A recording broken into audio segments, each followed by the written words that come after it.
I am so excited to bring you guys this next conversation.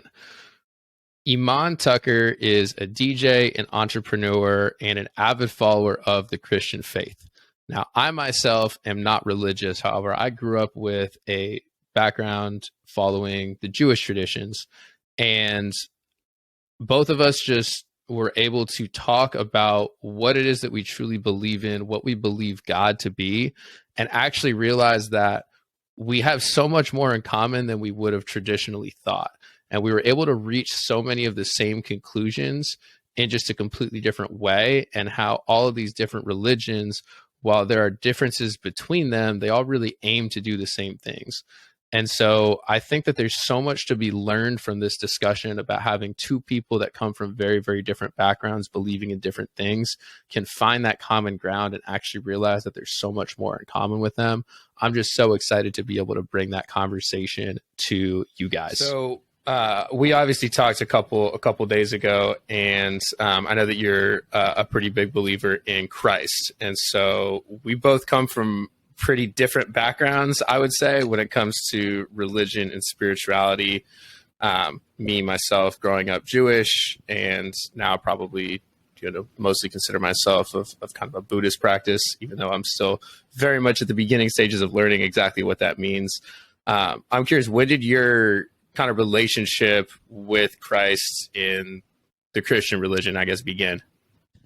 Yeah, so I'd say the first time I was introduced to even the concept of religion was when I was with my grandparents. They went to a Southern Baptist church, and when you're a kid, it's kind of hard to really embody and identify like what God or faith or religion means to you at that age.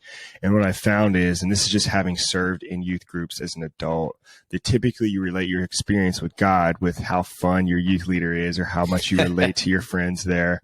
And for me, I didn't really have friends in my youth group because, as mentioned, I'm a melanated man from Fayetteville, North Carolina, and everybody around me in rural Indiana were all white. And that's not to say that that's a bad thing, but it was just different than what I was used to. And so I got introduced to it rather young, but then when I really started to make it something that was my own and have a relationship attached with that religion, I was probably about 21 when I was in college. Mm-hmm. Did the cancer diagnosis that you got when you were still a teenager, did that play a big role in that, do you think? Yeah, so just a little context for the listeners. I had Burkitt's lymphoma, and I was diagnosed on December 1st, 2008. It's a day I'll never forget. And it's interesting because there was so much just love and feedback and support that was passed along to me. And people ask me how I was doing all the time. That would typically be the first question people open with. And at 14, when you really don't understand the fragility of life and its temporary nature, it's hard to really know how you are. I was kind of like blank. I was blind in that season. And it wasn't until I started to get older in that experience that I started to recognize how my spirituality was attaching to this experience. And then I recognized that even, as a Christian, we believe that Jesus died on the cross for our sins. Even as he's walking up the hill with a cross on his back, in pain after having been beaten for days on end, he still had a mission and a purpose that he had to finish. And for me, that's what my mindset started to shift in the more I was sitting, just kind of understanding inner faith and stuff like that as I was sick. And then that's when it really started to take a bigger turn, and those seeds started to be planted in my head that no matter what I'm going through, there's still some element of sacrifice that I have to be walking through and living with, and making sure I'm loving on my nurses, loving on my grandma, loving on my brother, my sister, everybody around me, because this is a big experience, not just for me as a patient, but for everybody that's caretaking for me as well.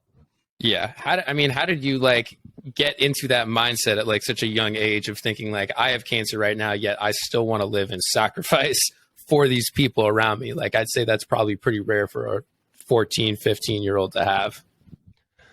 Well, maybe. For me, it's just kind of something that I can't really even take credit for it, because I felt the spirit in my heart stirring me and inspiring me to do this. And I really didn't feel like I had a choice, Cam. So it's like, we talk about like, how did you do it or whatever. I didn't know what the other option was, because I did the whole thing of like letting the pro teams come in and love up on me and getting all these autographs and going to these events because, I'm the sick kid and you just get all this attention. But for some reason, it's almost like a means to an end. Mm-hmm.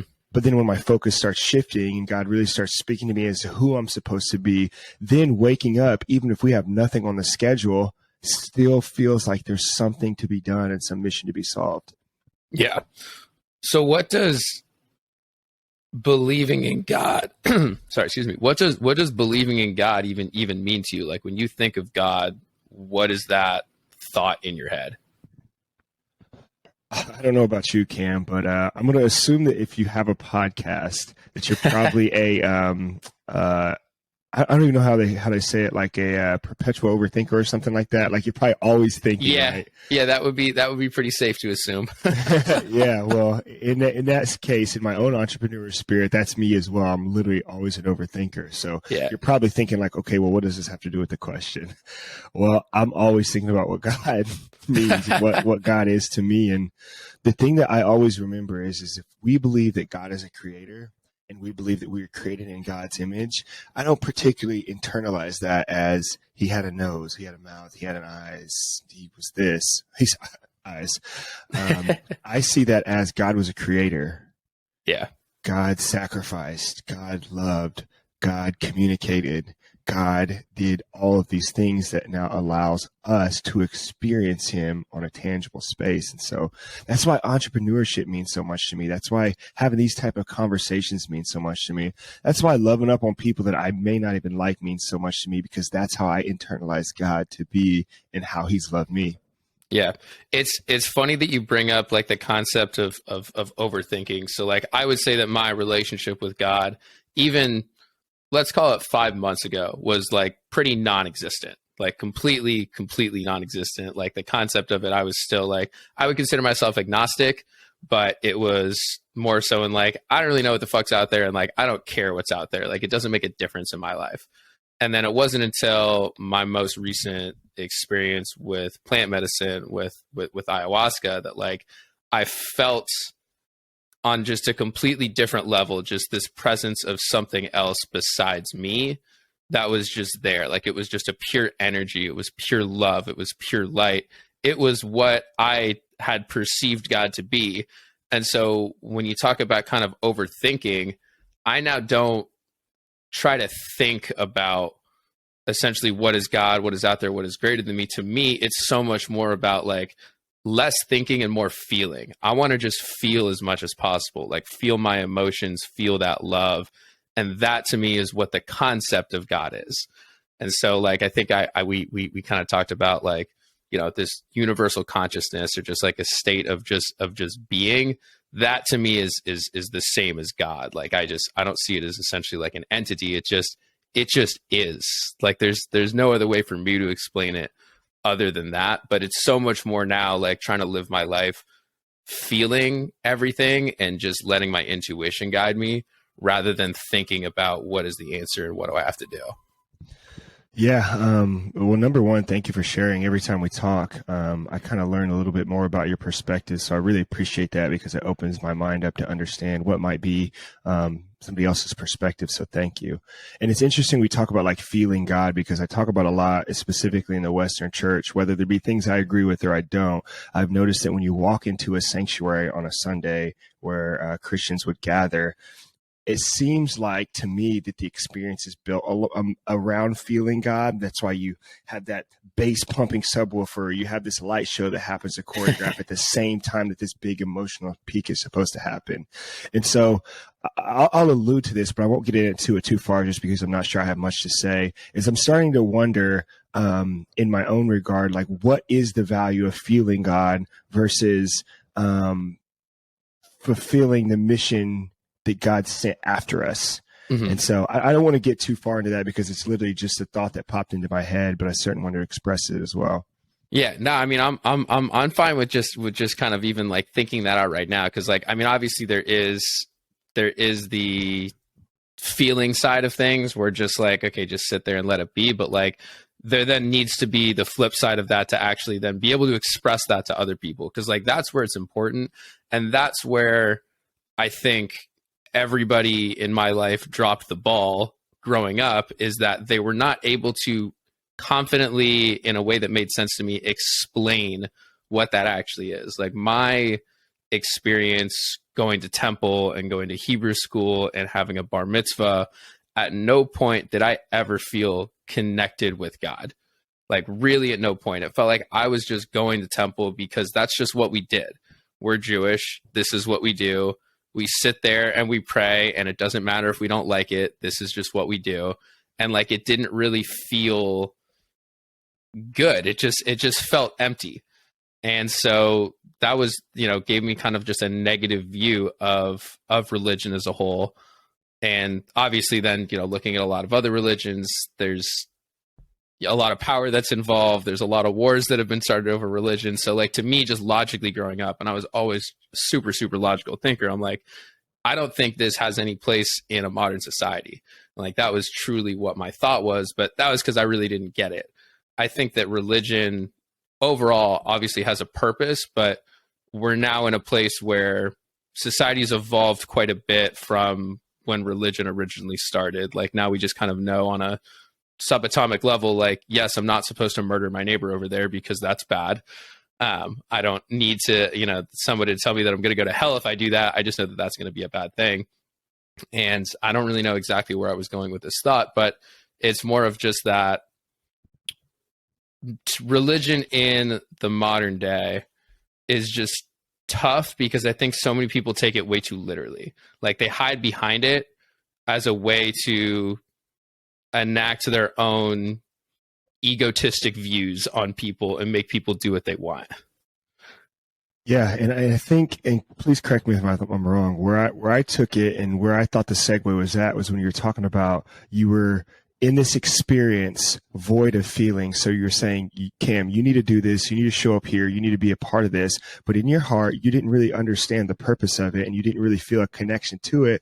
And so then you found out that, wait, maybe I'm wasting my time. This isn't actually what this spirituality faith thing is about. And the crazy thing is I 100% agree with you.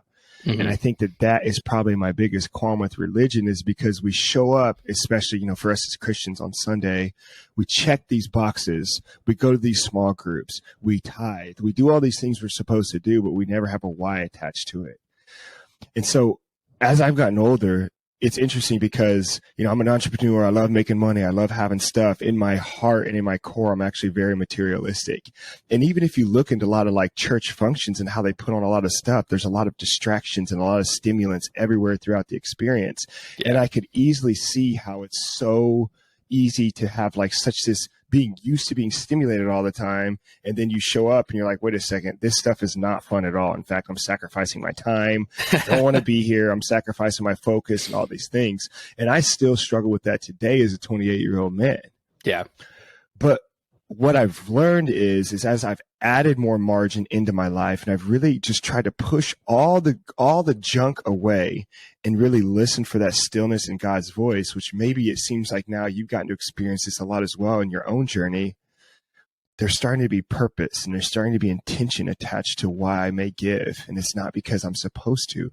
It's because this person needs this resource. They may have not had a chance to give it now, so I am called to give this to them. Or I'm supposed to be the best DJ in the world or in the planet or in even my mind, whatever, because there's going to be a platform that this creates for you that allows you to speak into the hearts and support and encourage others. And I don't even mean preach into their hearts. I'm talking about speak, just like listen to them, understand what needs to have not been met, and how can I continue to, what we talked about earlier, sacrifice to fill that need for them. And then that's when religion and spirituality really start to make sense for me. Yeah.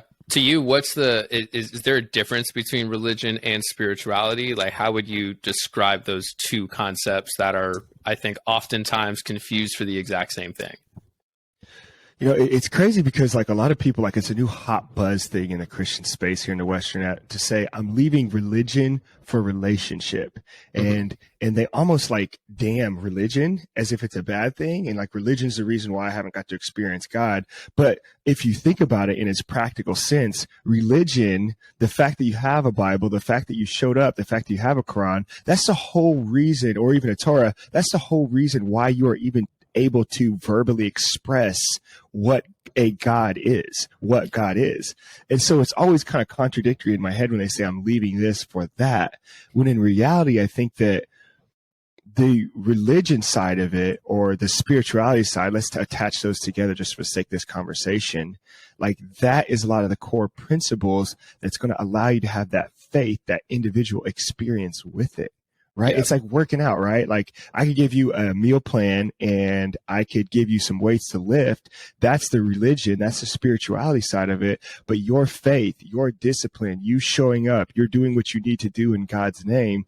That's the individual expression that's going to make our bodies doing the same workout look completely different. Yeah, that's interesting, and something that just kind of popped into my mind too that I realized was, I guess, a big part of like my religious practice was there was a lot of shame and guilt that was brought into it for me. Like I felt a lot of shame and guilt if I wasn't doing these things correctly. Like if we're reading from the Torah, we're reading whatever it is, and they're telling me these things on how to be a better Jewish individual. If I wasn't doing those things, I was then made to feel bad about it. And so that is something that I think puts off a lot of people from wanting to do that, is because like I don't want to feel bad all the time either. Nobody wants that. I'm curious if you see a similar thing happen in your practice.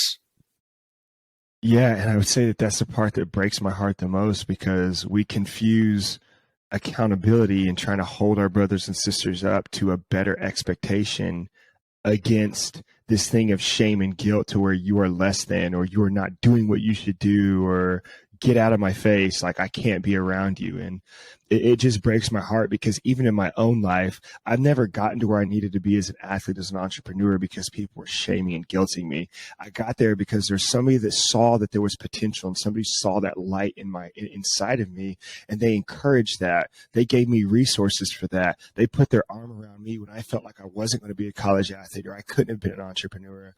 And it just breaks my heart to know that in the religious space, we tend to walk away from that and take a completely different approach that pushes people away. However, on the same token, I recognize that some people just aren't fit for accountability, and accountability will always be translated as shame for them. And so for me, I got to identify my communication styles and stop trying to project so much, and more just act and question. Because, I mean, that's what Jesus did. Yeah. Jesus wasn't out here just preaching because he wanted to preach. He was asking questions. He was serving. And please forgive me because I don't know the actual statistic, but I think it's almost less than 3% of the things Jesus said in the Bible, they weren't statements. I think they were actually questions. He was questioning things. He was challenging things.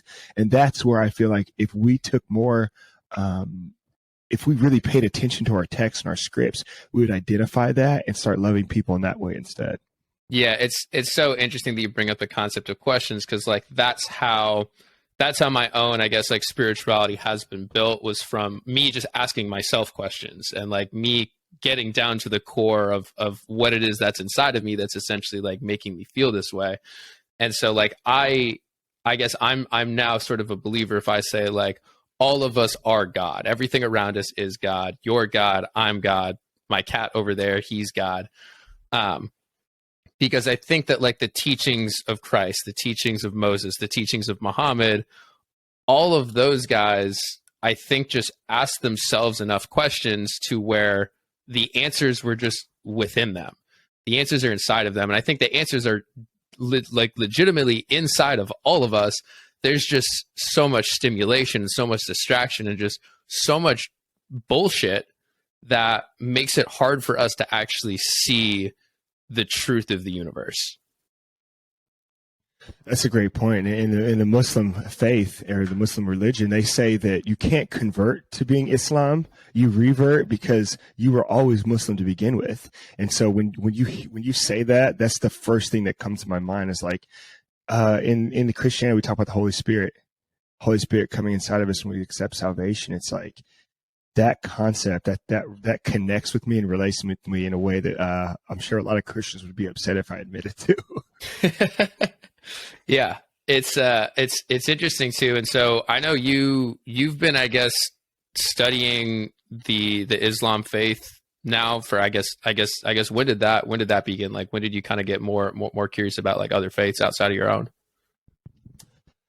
When I started to understand my heritage a little bit more, so Iman is actually an Arabic name. It's very popular in the North African Egyptian region. And I always felt like this interesting like curiosity as to why it feels like all of my religious expressions are in more of a Western, shall I say, white experience. And so that's when I really started to try to understand the Orthodox Christian, the Greek Orthodox Christian faith, their lifestyle, how they value family. And in doing so, I got plugged in with the Middle Eastern community here in Indianapolis. Mm-hmm. And a lot of them are Muslim believing individuals. And there was something about their hospitality and something about just how they loved me and how they took me in and how they listened to me and how they just served me. Again, it's funny, we're talking about like not projecting, but them just loving me, that really made me curious. It's so interesting to me specifically, growing up Jewish, born in 1997, obviously having 9/11 happen when I was a really, really young, and knowing the history between Muslims and Jewish people in the Middle East is it almost essentially ingrained in my mind that I am supposed to hate Muslims. Like, to me, that's what it felt like. It's just, just because of the years and years and years of history. And obviously I realize, like, I'm starting to realize, like, no, not all people of the Islamic faith are bad people, the same way that not all people of the Christian faith are good or bad people. And in the same way too, that, I mean, I probably get hate for this, but like, anytime that I, let's say, disagree with something that Israel as a country is doing, I get seen as somebody who is anti-Jewish. I'm like, no, I can look at a country as them without like basically being able to separate that from the religion. Obviously, I understand that Israel is a Jewish country, but it's just interesting growing up and now like having to unlearn consciously a lot of the things that were just ingrained in me originally. Like, there is so much for me to then still learn about that. And a lot of that has to do with actually going in and learning about what they actually are about, what they actually do teach to people. And so that's something that I'm very interested in doing now. And I guess I'm curious, what are some of the differences that you've seen in the Islamic faith that maybe you didn't see when you were, practicing, I guess, Christianity? Yeah, I think one of the biggest things is just how they operate as a community. Sometimes in the Christian space, it feels like I'm in a vacuum, as if we are one type of Christian over here, we're another type of Christian over here. If we don't wear our off-whites and our certain type of clothes, and we're not a creative, we're just in the church. And so you're in finance over here, or you're watching the kids, and you're over here, you're a worship leader, and you're making the graphics for Sunday. But when I started to really just try to find the cohesive nature of like just spirituality in general, Christianity in general, that's when I started to notice a lot of similarities. But like you said, what are the differences? Well, number one, when you walk into a mosque, you're not stimulated with all of these different things. Like, there's not coffee sitting out front. You don't walk into this sanctuary where there's like this certain type of music playing to get you in a space to be able to worship or pray better. You sit on the floor. You clean your feet, you clean your hands, you clean your mouth, you sit there and you listen to the mufti preach. And then you say your prayer. You do a small set of worship, about 30, 40 minutes total, the total experience, and you're on your way. But you do that multiple times throughout the day. You do that multiple times throughout the week. And so that was like the first physical difference I noticed. But then once I started to get down to try to find the differences in the theology or find the difference into it, all I recognize is that like how we as people live is just different. Mm-hmm. And that, to me, how they live, the example they set, like that still to me is the most attractive part beyond any theology. Yeah. I know something that I spoke about when we first talked was the idea that like I think that all religion exists to serve the exact same purpose. Like there are these differences in how you pray, what you do, you know, little things like that, but like the entire idea of religion as a whole and what I guess any spiritual idea is just to live in service of others and just be love. Like love is truly at the core, I think, of just being a human being. Like outside of religion, outside of spirituality, it's just like I mean, I've felt that. And that's why I think again, like that feeling versus thinking is so important. Is like I've been in states where like I have just been sitting there and all I could feel was just like a magnetic field of pure love and pure joy and pure light. And that's what all religions, I think, aim to bring to people. And then we just get caught up in, you know, the fucking minutia of it all, which is just ends up creating more suffering and just ends up creating like more division. Yeah, that's so true. And as Christians, we believe that God is love. And if we believe that we are creating God's image, and wouldn't that make us love as well? I mean, just by just being a simple definition. And so I love the concept of love. And I love that we get to, even as people that believe two different things, sit on a podcast and express that together. Yeah. And that's what's so important too, is like back to asking questions is most of the time when people disagree with each other, they're trying to argue that they're right. They're trying to argue their side and they're trying to convince the other one that, hey, you should see it from my side. Whereas I fucking hate doing that. Like that never, ever gets anywhere. Nobody's ever going to go to your side by like, you know, sitting down and debating. And we're taught in school, like, this is how you debate. No, like I think the real way that you're supposed to debate is literally just asking the other side questions.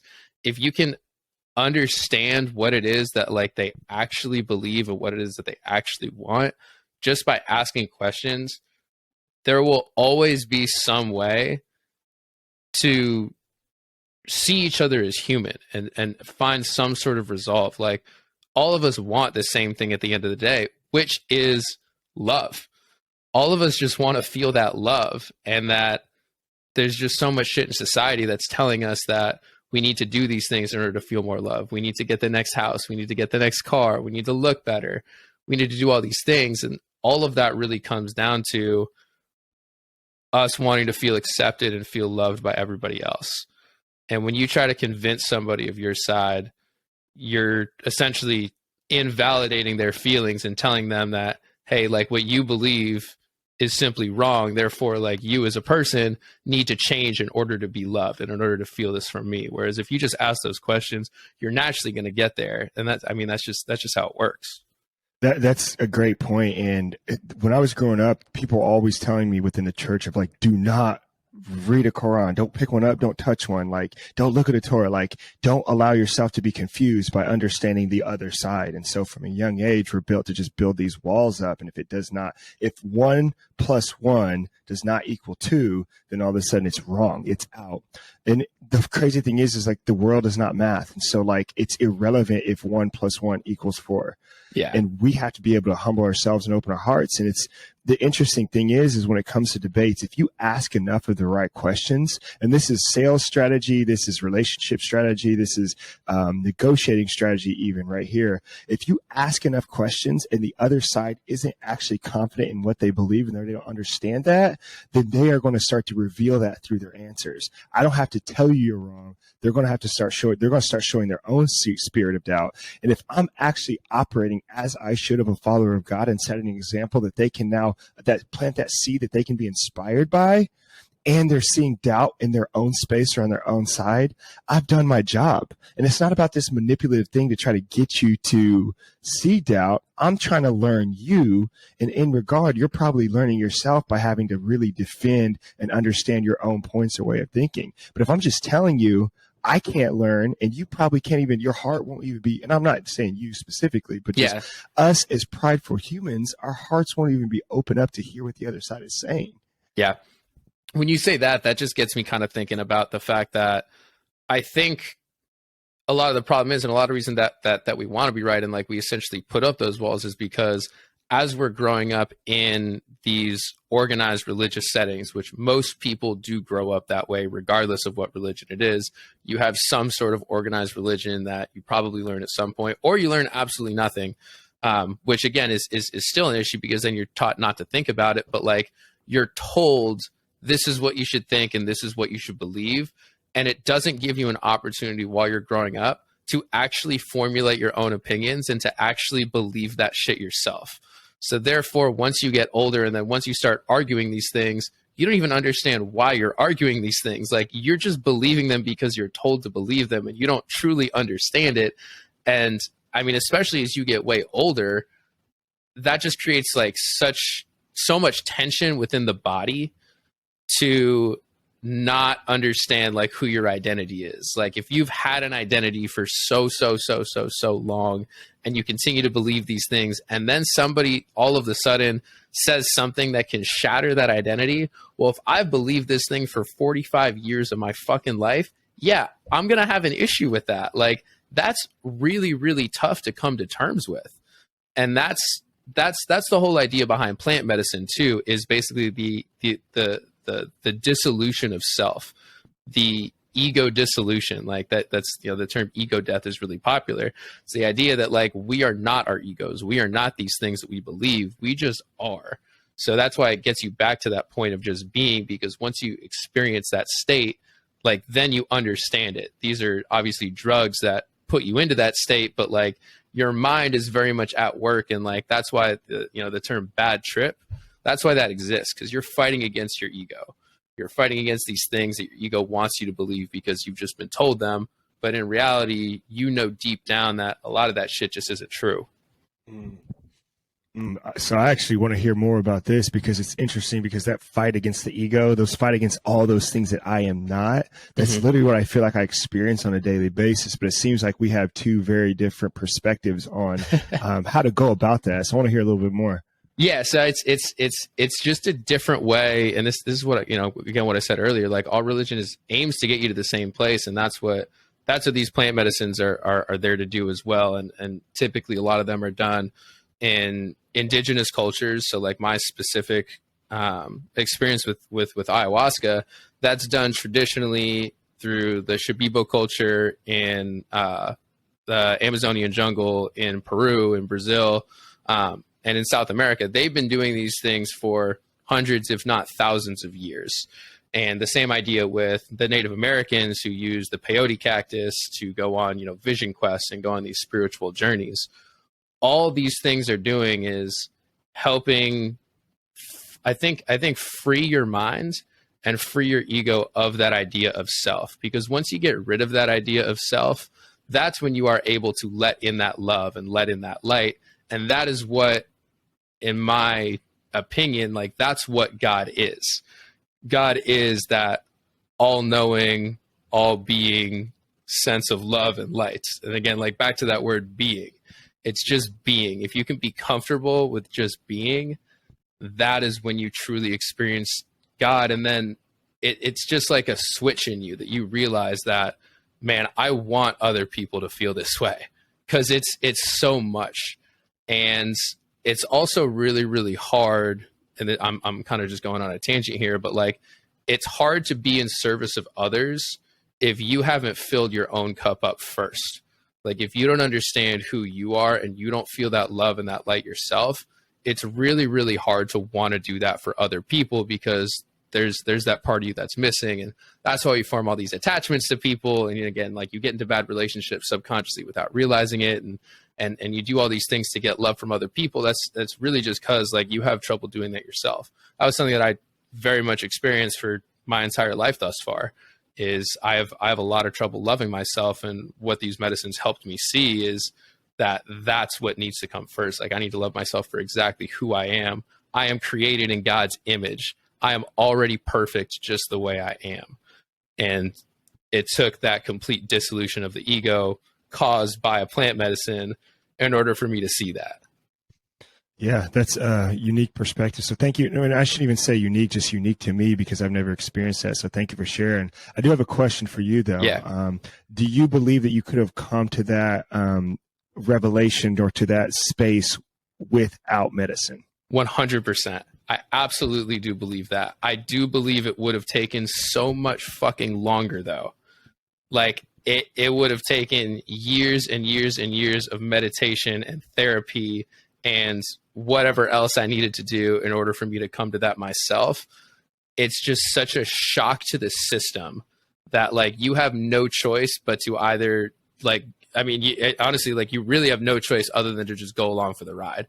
Because like if you don't afterwards, like your ego is then just going to be fighting against you again to basically say that like, hey, no, like don't believe in those things that you physically just saw, that you physically just felt. And that does happen. And that's the thing. And so like integration after these experiences, like a really, really big part of it as well. And something that is very, very often overlooked is a lot of the time people will have these experiences and then they'll just be like, well, that happened. And like, well, I mean, it was just because I was essentially on this drug that I felt that way. Like, that's not true. And then they go back to, being a dick again. Which just kind of happens. And again, that's the ego getting involved and telling you that, hey, like, this isn't true. We've been doing this for 50 years. Why would we change now?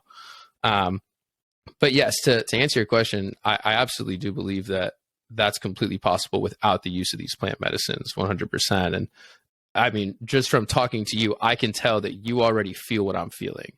Like you already understand this, it's just in your nature. And so like, there's no reason that anybody would ever have to do any plant medicine. Like I'm never advocating that, hey, everybody needs to go take mushrooms right now and you need to feel this. It's more of like, this is another tool in order to get to the same conclusion. It's just another tool in the toolbox. You get to choose if you want to use it or not. But there should be proper education around these tools. And that was a big reason I started this podcast is just for purely educational purposes. It's like, I want people that don't know about this to actually start questioning it rather than being like, well, it's a Schedule I substance according to the United States government, so therefore it's bad. Like, question that. Question the church too. Like, I was told not to question, the Jewish religion. I'm like, I think it's through that questioning that you actually end up learning the truth. And if you're told not to question shit, well, again, you're just going to grow up really confused.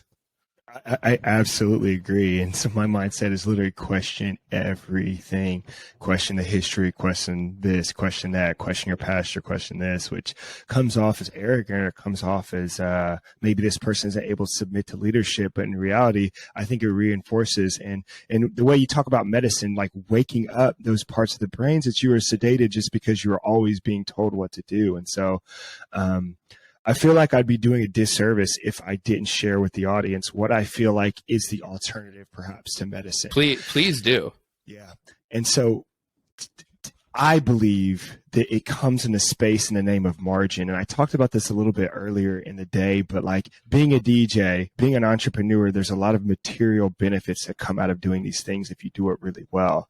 But it's crazy because none of those things actually matter to me. Like this all came from, I guess maybe it's easy for me to say that like, yeah, I had this spiritual experience and it was because of cancer and like this big dramatic mountain peak is what got me to a space to understanding spirituality deeper. I would be lying if I said that. In fact, it was years after when I was in a quiet space, just praying or what some may call meditating, just really trying to hear God's voice. And I was waiting for like a feeling and I was waiting for like a in your face type message. But really it was just subtle whispers of saying, Iman, go do your purpose. Iman, go work out. Iman, go stop eating so much salt. Stop eating so much sugar. And then in those moments of really understanding who I was naturally created to be, I was able to naturally understand who God was calling me to be on the other side of it too.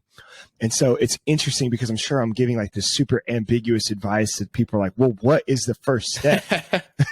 And I think the first step is being quiet or shutting up or what you talked about with that medicine, like allowing these things to be spoken to you and through you and allow you to feel that and then allow that to be the compass that you move forward with. Yeah. No, I mean, I couldn't agree more with that. And like the idea of getting quiet and to share even a little bit more about like my own personal journey is during like one of those ceremonies and really the one that like I would say kind of broke everything open for me. I it was causing like physical pain inside of my body. Like it was manifesting itself as like in my stomach, in my gut, like this physical sensation that was so unbearable and so uncomfortable. And all I was thinking the whole time is like, how the fuck do I get this to end? I want this to be done. I know that like, you know, I'm supposed to be seeing visions right now. I'm supposed to be laughing. I'm supposed to be high. And like, it was that idea of I'm supposed to feel this and like, I'm supposed to be doing this. And like, I should not feel this. It was those labels in my own mind, in my own ego that was causing the pain to begin with, because I wasn't allowing my mind to be still. And because honestly, I had probably never allowed my mind to be still in my entire life. Like I now realize growing up that I had a lot of anxiety, I had a lot of depression, and you grow up in those states, you're taught that those are bad things and you want them to go away. So you find something on the outside, you know, basically like, let me fill that void with sports. If I play enough sports, I don't have time to feel these things because, you know, I'm super busy all the time, and let me do really, really well in school. Let me make a bunch of money, all just to basically layer on top of what's actually there. And if I were to just be still and feel it, then I would know. And it's my ego not wanting to believe that these things are inside of me. And I forget again, I guess kind of exactly where I was going, but I guess the idea of just sitting and being still, I think that's really uncomfortable for a lot of people in today's society. Like there's so much stimulus that it's really, really hard to find that place. And even within organized religion, and even within when I would go to temple, like it was never really about just sitting and being still. It was still like, hey, you need to be saying these prayers, you need to be doing all this shit. So like even within the organized setting, that time for stillness isn't properly explained to you at a young age when you're trying to figure this stuff out. Yeah, this is crazy that you say that, because like when I first got to college, actually, they clinically diagnosed me with depression, and they wanted to give me medications, and I never took a single one because my ego was like, I am not depressed. Something in my life is not, and this isn't to me trying to elude the concept of depression. I just knew for me in that situation, that season, something was off, and I didn't understand why. But then I think about it and I look back on it. It's like, okay, in the church, we're told to be still, pray, read the word, whatever. Even if we're reading the word, that's still not allowing us to be really still and quiet. We're still consuming. We're still trying to be educated. So thinking exactly, like we're still firing those things, and we're looking for inspiration or a feeling from this enlightenment that we got from this text or whatever. And the reality of it is like, if we truly want to live and walk like Jesus, there's so many moments in text where we're talked about the stillness of Jesus, the stillness of God. And it's like my schedule in terms of what I have to do, not what I want to do, what I have to do is busier than it's ever been in my life. But my schedule for what I want to do is actually smaller, simpler than it's ever been in my life. And that stillness alone, learning how to not have to always have my dopamine receptors firing or always be stimulated, that has been the secret to me allowing to give my best when it's time. Yeah. I don't always have to go to a friend's house. I don't always have to be eating this, watching this, learning this. Just be still and allow that spirit, allow that intuition, allow that to fill you, and just sit in that moment and then choose what's next after that. Yeah, it's interesting. So like, I mean, I think meditation in Western culture has become increasingly popular. And now that I very much understand what meditation is, meditation and true prayer, I think are exactly the same thing. Like it's just allowing yourself to be still and just allowing your mind to just go blank and just feel. Stop thinking and just feel. I think they serve the exact same purpose and they are the same thing. They're just labeled differently. I think that's why meditation has gained so much popularity, is because it's now not under the guise of religion telling you to do this thing, but it serves the same purpose. Yeah, absolutely. It's interesting because I had a Christian guide me through my first meditation experience. And it was so crazy how I felt the Holy Spirit in that season, even though it was in the name of meditation and not prayer. Yeah. Yeah. It's the same thing. And I'm going to completely switch gears here, but something that's, I think interesting is just about you, and something haven't really talked about is How did you become a DJ? Because when I think of DJs, I think of people that party a lot. I think that people that like to turn up, do drugs and basically do all these things, trying to turn a crowd up and stuff like that. So somebody who just, again, feels that authentic love and feels that it is very religious, it's very spiritual. How did DJing become such a big part of your life? The crazy thing is like the question you're asking me, I get that from the church all the time too. Like, how can you say you follow God and you're a DJ? And so, quick little backstory.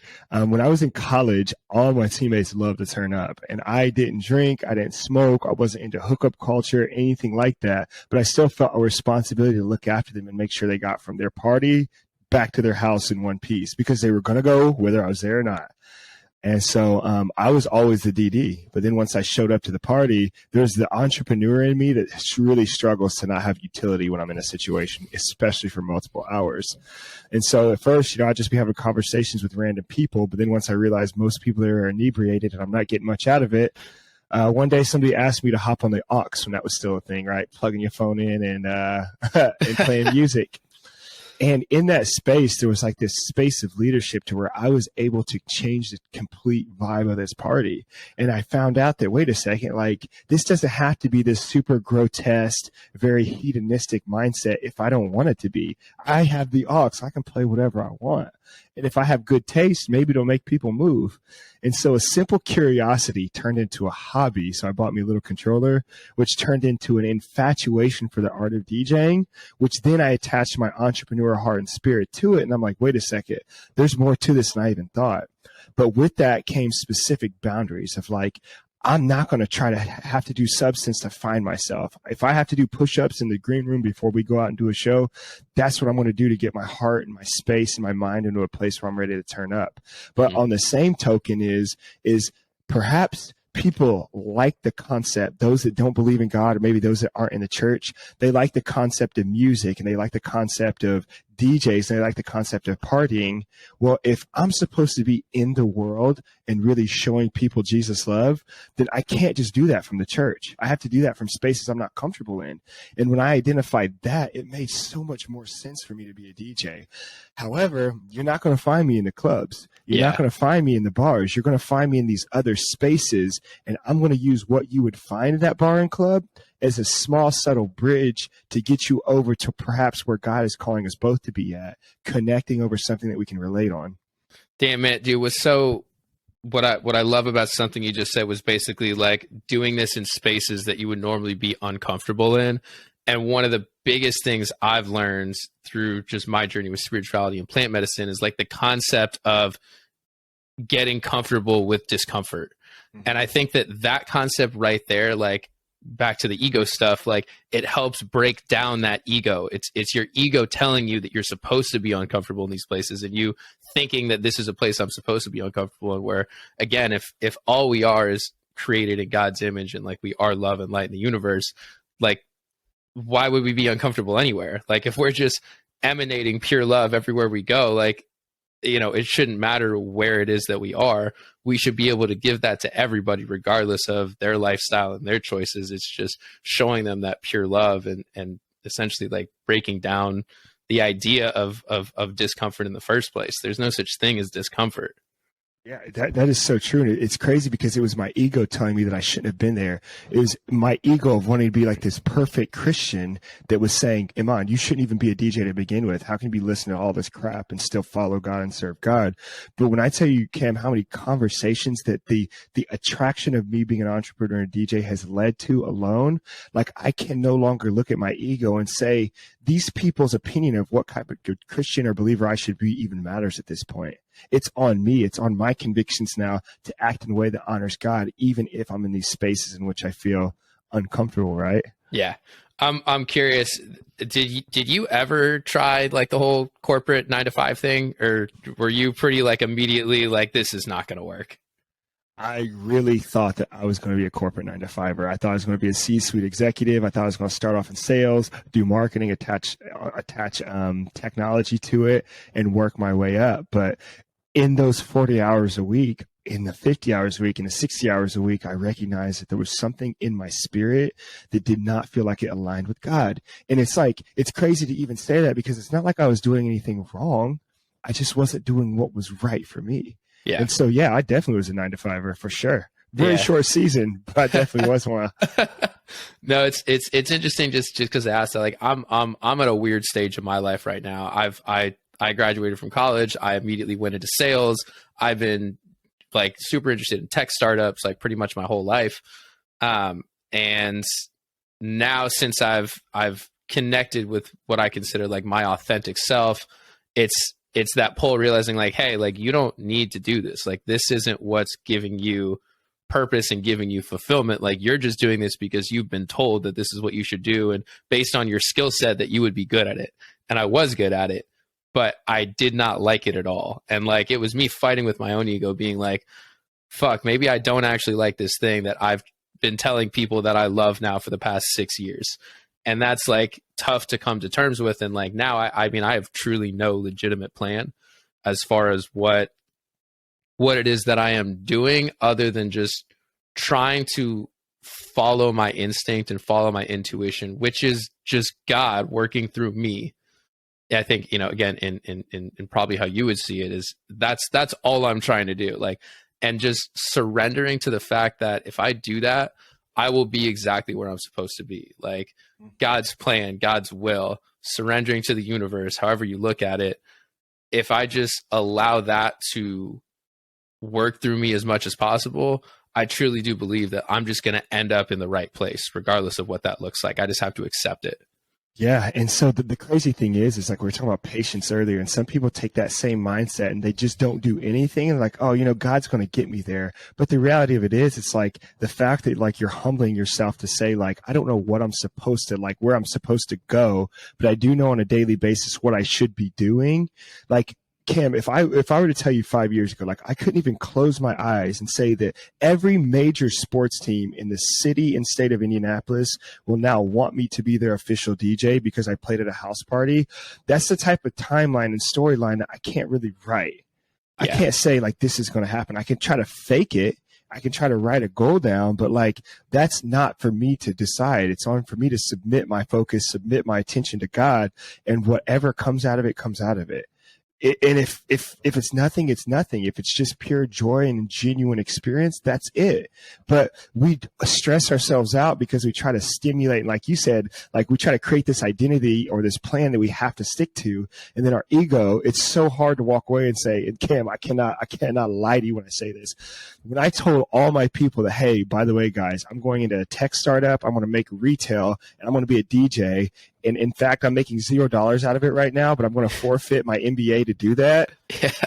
It blew people's mind. They're like, what are you doing, man? You could be making six figures as this X, Y, or Z doing this X, Y, and Z thing. And it's just like, I'm sorry, but I want to submit to my ego and say I care, but I really don't. Yeah. I don't. Once you come to that realization, it's so hard to go back to that. And like, it's hard to then explain that to people as well. And like, you want to explain it to people and like, you want them to understand, like, obviously we want people around us, you know, who love us and really do have our best interests at heart. Like we want them to understand, but if they've never felt that way, there's no way for you to make them feel that way until they feel that way. Yeah. So true. And the crazy thing now is now that I'm 5 years removed and like I have tangible evidence that this actually worked. Now those people that were questioning me in 2018 are coming back to me for advice. Yeah. And at this point, I'm like, well, I don't even know what to tell you because 5 years is so long ago. And like, I didn't really know what I was doing. I was kind of just doing what I was supposed to do. Like, yeah, it's easy to say I had this plan, but that's such a lie. Yeah. It's like also too, like the idea of like, it's not necessarily finding yourself. Like I think a lot of people get caught up in once they kind of go down this spiritual path is like they try to find themselves and like find what's my purpose. And like to me, it's not about finding my purpose. It's about letting go of everything else. Like it's much more about getting lost than it is getting found. Like if you get lost, you will just like the way will show its way to you. You're not going to find it. Like it's just going to reveal itself. And sitting in that stillness, that's the way that you get it to reveal itself to you, is just allowing the mind to be still and everything will reveal itself to you the way it should. I love that. That's so powerful. And the thing that rests with me well is like, if I lost my tech company, if I lost being a DJ, if I lost being a retail, and let's say I had to go down and work in a blue collar factory, not to say it's a bad thing, but it just hasn't been what my experience right now in this season of my life. Does my purpose all of a sudden go away with that now because I'm doing this thing? I don't think so, because it doesn't change how I treat people. It doesn't change how I show up. It doesn't change my energy. It doesn't change any of that stuff unless I allow my ego to let it. Yeah. And that's the difference between like doing things for the riches, for the money, for the love of other people even, versus doing things just because you love yourself and because you just feel it in you that like this is right. Like that's what creates ultimate fulfillment. And that's just something that society just, again, isn't really taught to go after, because I think society as we know it probably collapses a little bit if you have everybody all at once realizing that, hey, these things that they're doing, they don't necessarily have to be doing. It will eventually rebuild itself. I do very much believe that everything will fall into place, but just the way that it is right now, and we didn't even talk about the idea of just control. So I might have to have you on at some point again, but Iman, I appreciate you coming on so much, man. This is a fantastic conversation. Yeah, and thank you for having me. It means a lot to talk and learn more about you. And you have a lot of wisdom, and you're a very good communicator. So I'm privileged and humbled to even be here as well. Yeah, man. No, I think, again, we talked about this, but just the importance of people that come from very, very different backgrounds and have two very different belief systems to be able to sit down and have these conversations is just so important, and show others that these are conversations that everybody can and should be having just more regularly. Yeah, absolutely. Absolutely. Well, thank you, brother. Appreciate it. All right. Take care. Thank you again to Iman for being so open and so willing to discuss your viewpoints and being vulnerable about your story and where you come from, and just having such an open and honest conversation with me. If anybody wants to get in contact with Iman, the link to his Instagram and the link to his website is in the footnotes of this podcast. And lastly, please like, follow, share, subscribe, and please leave a review if you found this interesting. And I hope to continue to bring dope conversations like this one on a weekly basis. So thank you, everybody.